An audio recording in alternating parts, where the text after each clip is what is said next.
श्रावण महिन्यात वैभव लक्ष्मी व्रत करण्याचा विचार तुम्हीही करत असाल तर हे व्रत कधी करावं, कसं सुरू करावं आणि श्रावणात हे वैभव लक्ष्मी व्रत केल्याने कोणत्या गोष्टी घडतात, चला या संबंधित सविस्तर माहिती जाणून घेऊया.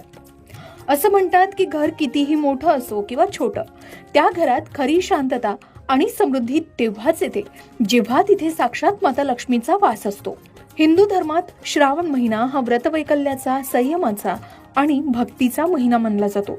श्रावणात केलेले जप, तप, दान, उपवास आणि पूजनाचे कित्येक पटींनी जास्त पुण्य मिळते असं सांगितलं जातं. या श्रावणात श्रावणी सोमवार, मंगळागौर, एकादशी आणि नागपंचमी सोबतच वैभव लक्ष्मी व्रत करण्याचे अनन्यसाधारण महत्त्व आहे. धार्मिक मान्यतेनुसार श्रावण महिना हा भगवान शिव, माता पार्वती आणि भगवान श्रीहरी विष्णू यासोबतच देवी लक्ष्मीच्या उपासनेसाठी अत्यंत पवित्र मानला जातो. माता लक्ष्मी ही धन, वैभव, सुख, समृद्धी आणि ऐश्वर्याची अधिष्ठात्री देवी आहे. वैभव लक्ष्मी व्रत केल्याने घरातील आर्थिक अडचणी कमी होतात, सुख शांती नांदते आणि कौटुंबिक ऐक्य टिकून राहतं. हे व्रत फक्त भौतिक समृद्धी किंवा धनप्राप्तीसाठीच नाही, तर श्रद्धा, संयम, सदाचार आणि भक्तिभाव वाढवण्यासाठी सुद्धा एक पवित्र मार्ग मानला जातो. नोकरीत, व्यवसायात प्रगती, वैवाहिक जीवनात आनंद आणि मानसिक समाधान मिळण्यासाठी अनेक भाविक श्रावणात या व्रताचा संकल्प करत असतात. आता हे व्रत शुक्रवारी केलं जातं. हे व्रत शुक्रवारीच का करतात तर हिंदू धर्मात शुक्रवार हा देवी महालक्ष्मीचा विशेष दिवस मानला जातो. तसेच ज्योतिषशास्त्रात शुक्रवार हा शुक्र ग्रहाचा दिवस आहे.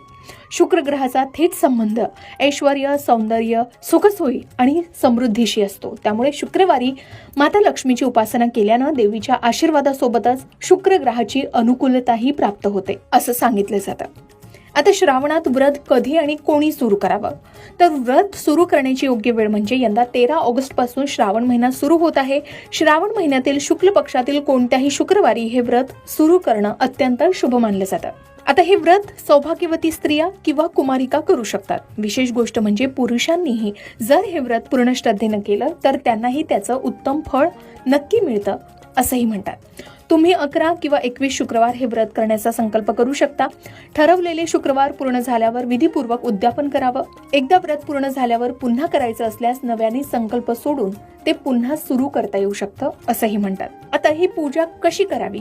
अगदी कमी साहित्यामध्ये देवी लक्ष्मीचं हे वैभव लक्ष्मी व्रत केलं जाऊ शकतं. आता आपण पाहूया पूजेची अत्यंत सोपी आणि शास्त्रोक्त मांडणी. आपलं तोंड पूर्वेकडे करून पाठ किंवा चौरंग मांडावा. स्वतः बसण्यासाठी स्वच्छ आसन घ्यावं. चौरंगापुढे सुंदर रांगोळी काढावी.